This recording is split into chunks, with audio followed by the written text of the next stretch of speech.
When my appendix bursts, my parents, my brother, and even my fiancé are all too busy celebrating my sister's birthday.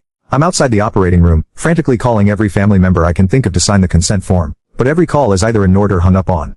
After hanging. Part 1. My parents, my brother, and even my fiancé are all too busy celebrating my sister's birthday.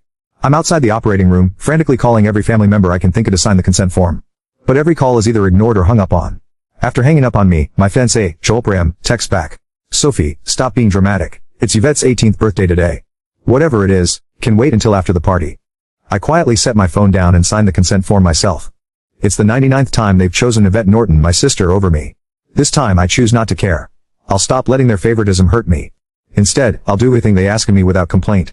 They'll all think I've finally learned to be obedient, and they'll never realize that I'm preparing to leave them for good.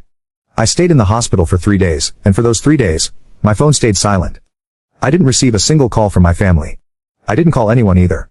I didn't scroll through their Instagram feeds like I used to, trying to keep up with every little update in their lives. Instead, I just quietly rested in my hospital bed and dragged my weak body around for check-ups and payments. Even on the day I was discharged, I didn't tell a soul. I simply packed my own things, endured the pain in my abdomen, and slowly made my way home. When I pushed the door open, the laughter inside the house abruptly stopped. Everyone was gathered in the living room. My fiancé, Joel, was sitting beside Yvette with his arm casually draped around her shoulders. The moment he saw me, he pulled his hand back and gave me an awkward smile. "Soph, you're back. Where have you been these past few days?" My brother, Joshua Norton, let out a cold snort. Where else would she have gone to? She just didn't want to show up to Yvette's birthday party. She always has to ruin things for her since she can't stand seeing Vivi happy. I didn't say a word. I just headed straight for my room. Joshua seemed surprised that I didn't argue with him. Normally, whenever he accused me of being selfish, I would break down in tears and desperately defend myself. But this time I'd kept quiet. My mom rushed over to me with a glass of juice. "Sophia, we were so busy with Vivi's birthday the other day that we missed your calls. Don't be mad at us, okay?" She placed a glass of mango juice in my hand. Although my heart had long since stopped expecting anything, it still ached faintly.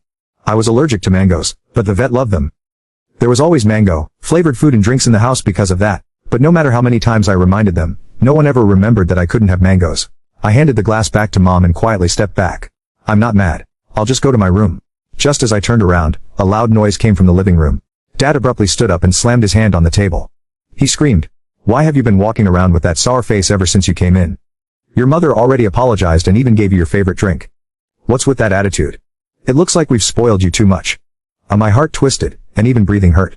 Tears blurred my vision, but I still lifted the glass from Mom's hand and drank it all in one go.